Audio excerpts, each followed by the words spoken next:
Morning friends, welcome back to my channel. So आजची सकाळ ना अगदी मॉर्निंगपासून झालेली आहे. आत्ता वाजलेले आहेत 6:30 पावणे 7 झालेले आहेत आणि मी डायरेक्ट व्हिडिओला जे आहे ते स्टार्ट केलेलं आहे. म्हटलं चला सकाळचा हा चिमण्यांचा आवाज जो आहे ना तो थोडंसं रेकॉर्ड करूया. म्हणजे चिमण्या असं वाटते की चिमण्या आपल्याला उठवते आहेत की चला चला सकाळ झालेली आहे, उठा उठा. म्हणजे त्यांचं चिव चिव चिव चिव सारखं सुरू होतं आणि तेच मी थोडंसं इथे कॅप्चर केलेलं आहे.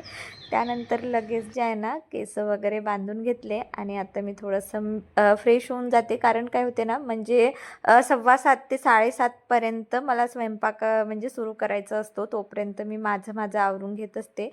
सकाळी उठली की आधी थोडंसं चेहऱ्यावरून पाणी घेऊन घेते आणि ब्रश वगैरे झालं की मग बाकीचे कामं जे आहेत ना ते सुरुवात करावं लागते. आधी माझी दिनचर्या अशी असायची की सकाळी उठल्याबरोबर टिफिन वगैरे करायला सुरुवात करायची. मग त्याच्यामध्ये ना माझी सेल्फ केअर खूप मागे पडत होती.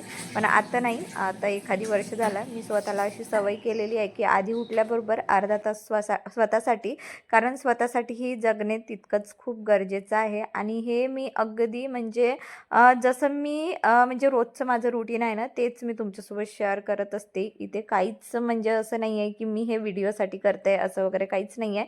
सकाळी उठली की मी बरेचदा तुमच्यासोबत माझं मॉर्निंग रुटीन शेअर केलेलंच आहे. पण काही काही व्हिडिओमध्ये असं होते की रोज रोज आपण तेच तेच शेअर करून तुम्ही पण बोर म्हणजे व्हाल, म्हणून मी काही काही ठिकाणी स्किप करते तर काही काही ठिकाणी डायरेक्ट स्वयंपाकापासून व्हिडिओ सुरुवात करते.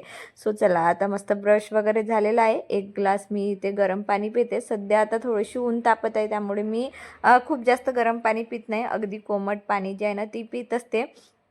कधी कधी तर मग खूप म्हणजे वॉशरूम वगैरे लागली असली की मी थंडच पाणी पिऊन घेत असते. आणि जास्त खास करून तर मग मी गरम पाणी पिण्याचा प्रयत्न करते, कारण गरम पाणी पिणे ना खूप चांगलं आहे आपल्या शरीरासाठी. खास करून मॉर्निंगला. आता म्हटलं की 7च वाजले होते, म्हणजे खास करून आता घड्याळामध्ये आता अर्धा तास माझ्याकडे होता. आधी आंघोळ करून घेऊया म्हटलं. रोज मी आंघोळ सकाळीच करते असं नाही आहे, मी माझ्या रुटीननुसार करते. ज्या दिवशी मला बाथरूम वॉशरूम वगैरे क्लीन करायचं असतं त्या दिवशी मी उशिरा करते. आणि ज्या दिवशी मी थोडी अर्धा तास लवकर उठते त्या दिवशी मी सकाळी लवकर आंघोळ करण्याचा प्रयत्न करते. आणि ज्या दिवशी टाईम नाही राहत, ज्या दिवशी आता असं वाटते की आता मुलांना उशीर होणार आहे, भाजीचं वगैरे माझं प्रिपेअर करून नाही राहिलं की मग मी त्या दिवशी डायरेक्ट स्वयंपाकाला सुरुवात करते स्वतःचं आवरून. त्या दिवशी आंघोळ मी दुपारी करत असते. सो आता मस्त आंघोळ वगैरे करून घेतलेली आहे. आता थोडंसं 5 मिनिटाचं स्किन केअर आहे आणि अगदी म्हणजे खूप जास्त वेळ काही याला लागतच नाही. मी छोटासा एक मॉइश्चरायझर ठरवून ठेवलेला आहे. मी नेहमी हाच मॉइश्चरायझर यूज करत असते.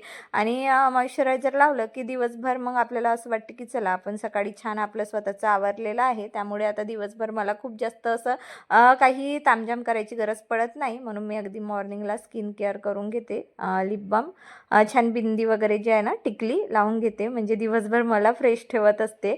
आणि खरं तर हेअर्सची केअर करायला ना मी करते, पण मला ना हेअरफॉल खूप जास्त होत आहे सध्या तरी. त्यामुळे ना मी आत्ता सध्या वेणी घालूनच राहण्याचा प्रयत्न करते आहे. बरेचदा मी तुम्हाला व्हिडिओमध्ये सुद्धा दिसत असेल, मी एक अशी वेणी बांधून ठेवून देते जेणेकरून हेअरफॉल थोडा कमी होत आहे, म्हणून मी ते जे आहे ना ट्रिक यूज केलेली आहे. आता किचनमध्ये आली, म्हटलं आता स्वयंपाकाची तयारी करते. पण माझं हे किचनमध्ये ना लाईट बघूनच इतका वैताग येत होता. म्हणजे आजपर्यंत ट्रायपॉडचा स्ट्रगल सुरू होता. 15 ते 20 दिवस तो स्ट्रगल चालला. रोज इरिटेटिंग होत होती की काय यार ट्रायपॉड नवीन बोलवला होता पण तो काही आला नव्हता लवकर. आणि त्यातल्या त्यात काही दिवस तर मी तुटल्याच ट्रायपॉडनी शूटिंग करायची. म्हणजे एवढा सगळा स्ट्रगल आणि तो झाला. आता ट्रायपॉड वगैरे छान आलेला आहे.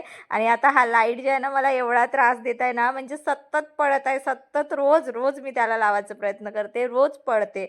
आता याच्यावरही मला काहीतरी ऑप्शन जे आहे ना ते बघावंच लागेल.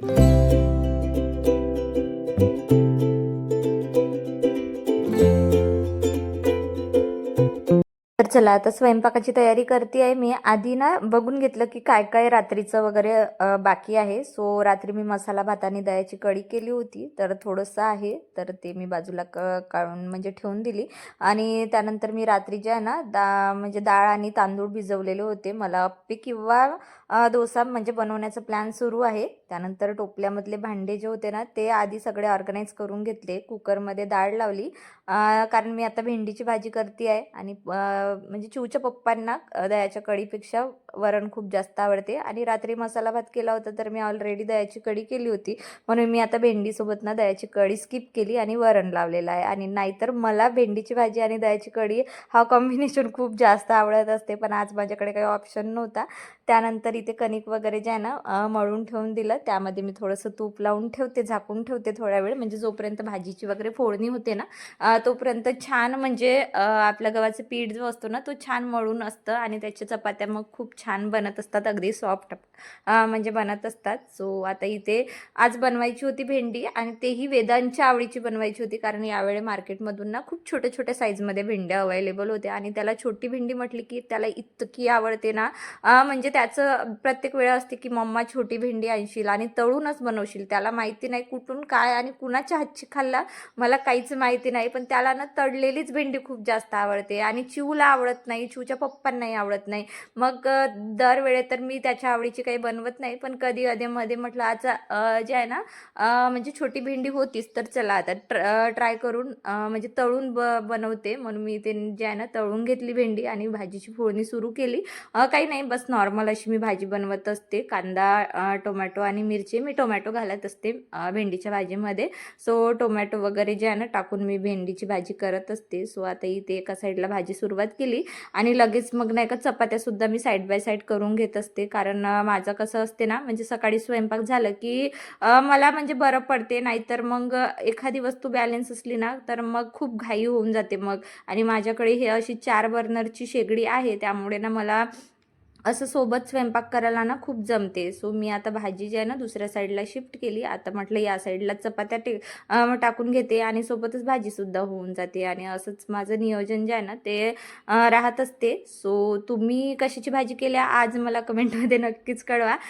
मला माहिती आहे खूप जास्त तर कमेंट्स येत नाही मला, पण जेवढे लोक माझा व्हिडिओ बघतात ना त्या बऱ्यापैकी ते लोक माझा पूर्ण व्हिडिओ बघतात आणि याचंच मला खूप अभिमान वाटतो. म्हणजे मी खूपदा असं ट्राय केलं की तुम्हाला खूप खूप असं थँक्यू म्हणावं, कारण म्हणजे माझे जे काही व्हिडिओ आहेत ना व्ह्यूजनुसार माझं वॉच टाईम म्हणजे खूप छान मला मिळतो. एका व्हिडिओवर मला चांगला वॉच टाईम मिळतो. म्हणजे मला असं वाटत होतं की व्ह्यूज खूप कमी येत आहेत आपल्या व्हिडिओला, पण व्ह्यूजपेक्षा ना वॉच टाईम काउंट केला जातो. त्यामुळे ना म्हणजे मला आता असं प्रसन्न वाटत होतं. आजच मी म्हणजे चेक केलं माझं ॲनालिसिस यूट्यूबचं, तर तिथे असं समजलं की माझं वॉच टाईम ना खूप छान आहे. म्हणजे व्ह्यूजनुसार म्हणजे जे काही लोकांनी मला सबस्क्राईब केलेले आहेत ना ते लोक माझं पुरेपूर व्हिडिओ बघत आहेत. त्यानंतर चला मस्त स्वयंपाक वगैरे करून मुलांना जे आहे ते सोडून आली. सोडून आल्यानंतर एकच काम असतं ते म्हणजे गार्डनमध्ये एकतरी फेरफटका मारायचं असते. सो हे 2-4 जे झाडं मी आणले होते ना 1-2 झाडं मी लावून दिले. सदाफुलीचं लावायचं आहे आणि माती पण मी कालच्याच दिवशी आणून ठेवली. म्हटलं आज हे खूप महत्त्वाचं काम जे आहे ना मला करायचं आहे. आणि 1-2 असे पॉटसुद्धा रिकामे झालेले होते. सो हे वगैरे नाही का लावायचे आहेत. आता बघूया जर टाईम मिळेल तर मी आज तुमच्यासोबत शेअर करते, नाहीच जर मिळेल तर मग मी याच्यावर ना सेपरेट असा व्लॉग करते. सो आता आमच्याकडे गेली होती लाईट आणि लाईट गेली. मला शूटही करायचं होतं, पण हे मोमेंट्स मला कॅप्चर करायचे होते म्हणून मी लाईट गेली होती तरी पण शूट केला. चिवच्या पप्पांचा टिफिन भरून दिला, नाहीतर त्यांचं सुरू असते की माझं माझं करून दे बाई, नाहीतर ते इतके ओरडतात ना की त्यांना खूप घाई होऊन जाते लास्ट मोमेंटवर. सो त्यांचा आधी टिफिन पॅक करून दिला आणि माझ्यासाठी मस्त असं चहा पराठा केला जो माझा खूपच जास्त फेवरेट आहे.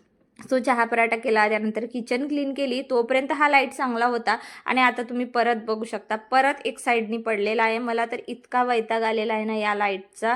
म्हणजे आता ट्रायपॉड आला, सगळं छान व्यवस्थित सुरू आहे आणि हे काय आता मध्येच. आणि माझं असं होतं की काय देवा माझ्यासोबतच असं काऊन होते. म्हणजे मी इतके प्रयत्न करते, इतके एफर्ट्स घेते आणि एक एक गोष्टी अशा म्हणजे प्रॉब्लेम दिसत असतात ना. सो यालाच लाईफ म्हणतात. आयुष्यामध्ये प्रॉब्लेमच नाही असले तर मग आयुष्य जगण्यात काही मजाच नाही, नाही का. सो असे छोटे मोठे प्रॉब्लेम्स तर म्हणजे येणारच आहेत. सो मी असंच म्हणून माझा प्रत्येक दिवस जे आहे ना समोर पुढे पुढे पुढे पुढे जगत असते. सो आता हे लाईट मी परत लावून घेतला.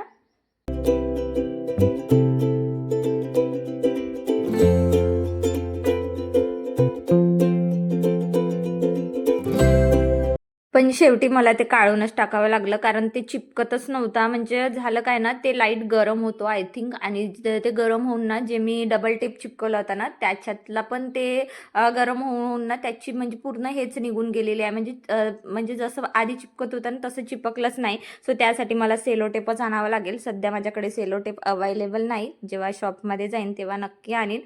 म्हटलं चला आता त्याच कामामध्ये टाईम वेस्ट करण्यापेक्षा माझं समोरचं काम म्हणजे रात्री मी डाळ तांदूळ भिजवलेलं होतं, त्याचं पाणी मी एका भांड्यात काढून ठेवलं आणि आता हे ना मिक्सरमधून वाटून घेते. आणि हा काचेचा पॉट तुम्ही बघत असाल ना, तर कालच्याच दिवशी मी स्मार्ट बाजारला गेली होती आणि तिथे मला अगदी 70 रुपयाला मिळालं. म्हणजे ऑफर सुरू होता आणि कालच्या ऑफर सुरू आहे. आणि माझं तर म्हणजे असं जाणं होतेच, कारण इथे 500 मीटरवरच स्मार्ट बाजार आहे. म्हणजे फिरता फिरता जरी गेली ना तरी एखादी वस्तू मी घेऊन येत असते. आणि त्यातल्या त्यात मला हा पॉट दिसला तर म्हटलं चला घेऊन येऊया. यामध्ये इडलीचं वगैरे बॅटर असं भिजवायला किंवा असं तुमच्यासोबतही याच्यासोबत छान छान व्हिडिओ मला शेअर करता येतील म्हणून मी तो आणलेला आहे. आणि आता हा बॅटर जे आहे ना म्हणजे मिक्सरमधून वाटून घेतला. थोडासा पातळच वाटत आहे आणि मागच्याप्रमाणे म्हणजे याचे बहुतेक अप्पेच्या जागी जे आहे ना मला म्हणजे बघूया आता, जर फॉर्मेट चांगला झाला तर मग मी त्याचे अप्पे बनवणार, आणि नाही जर तो पातळच असला की मग मी त्याचे डोसाच बनवून टाकणार. त्यानंतर हा पाणी जो होता ना, म्हणजे सकाळी सुद्धा मी वरण भात लावला होता, तर ते पण डाळ तांदूळ धुतलेलं पाणी मी ठेवलेलं होती. शक्यतो मी म्हणजे माझ्या झाडांना रोज जे आहे ना डाळ तांदूळ धुतलेलंच पाणी देत असते. सो आता हे डाळ तांदूळ भिजवलेलं सुद्धा पाणी होतं, तर ते मी इथे टाकून देते झाडाला. आणि शक्यतो फ्रेश पाणी द्यायचं, आणि त्यामध्ये आपण फर्मेंट करून सुद्धा म्हणजे त्यामध्ये आपण थोडंसं जे आहे ना साधं पाणी डायल्यूट करून सुद्धा आपण झाडांना देऊ शकतो. सो मी हे वाटाभर पाणी जे होतं ना ते माझ्या जेवढ्या झाडांना होते तेवढ्या झाडांना देऊन दिलं. बाकीच्या झाडांना मी जे आहे ना साधंच पाणी दिलेलं आहे. ते आता इथे मी काही शूट केलेलं नाही, कारण ऑलरेडी मला भरपूर काही काही गोष्टी तुमच्यासोबत शेअर करायच्या असतात. त्यानंतर मशीनला कपडे लावले होते. सो आता तेच इथे सुकवायला टाकते. आणि पडदे वगैरे माझे सकाळी लावायचेच राहिले होते. ॲक्च्युली काय झालं ना, रात्री थोडा पाऊस आला आमच्याकडे, आणि पाऊस आल्यामुळे सकाळी थोडंसं थंड थंड वातावरण होतं, म्हणून मी जेव्हा उठली तेव्हा पडदे वगैरे काही काढलेच नाही. आता पडदे वगैरे उघडून दिले. आणि माझं एक काम होतं, ॲक्च्युली काल होतं आमच्याकडे बाजारातून मी मेथीची भाजी सोबतच वाटाण्याची शेंगा आणि काही हरभरा आणला होता. आणि सेम आमच्याकडे लाकोरीच्या शेंगासुद्धा म्हणजे या सीझनमध्ये खूप मिळतात, तर ते सुद्धा आणले होते. सो आता माझ्या घरातले सगळे कामं झाले होते, म्हणून इथे मस्त निवांत बसून ना हे काम एन्जॉय करते आहे मी. आणि हे सगळं तोडून वगैरे ठेवलं की मग लगेच मग जसं आम्ही लाकोरीचे शेंगा हरभरा हे सगळं आम्ही भाजून खात असतो. आणि वटाणा मी 1.5 किलो आणलेला आहे, कारण म्हटलं चला आपण फ्रीजमध्ये वटाणा स्टोअर करून बघूया. त्याचं काहीही रेसिपी असेल तर मला नक्कीच सांगा, म्हणजे वर्षभर वटाणा कसा टिकवायचा. तर बघते मी यूट्यूबवर आणि तुमच्यासोबतही शेअर करते. सो मेथीची भाजी इथे तोडायला घेतली. आणि हे सगळं करताना मला इतकं बोर होत होतं, म्हटलं चला कुणाला तरी मस्त फोन लावूया. कुणाला तरी फोन म्हटलं की आईचं नाव सर्वात पहिले येते. सो मी आईसोबतच जे आहे ना बोलत बोलत माझं हे काम एन्जॉय करते आहे, कारण आईसोबत बोलता बोलता 1 ते 2 तास होऊन जातात आणि आपलं कामही होऊन जाते. म्हणजे तुम्ही नोटीस केलं असेल, कुणासोबत बोलता बोलताना काम आपण इतक्या पटपट करून घेतो ना, म्हणजे आपल्या लक्षातच येत नाही आणि ते काम सुद्धा झालेलं असतं. सो चला आता मी हा केलेला पसारा आवरते. तुम्हाला असेच रिअल लाईफ व्लॉग जर बघायला आवडत असतील तर चॅनलला लाईक शेअर सबस्क्राईब नक्कीच करा. चला मग आपण भेटूया अशाच मस्त इंटरेस्टिंग व्लॉगमध्ये. तोपर्यंत तुम्ही स्वतःची काळजी घ्या. So bye friends, have a good day.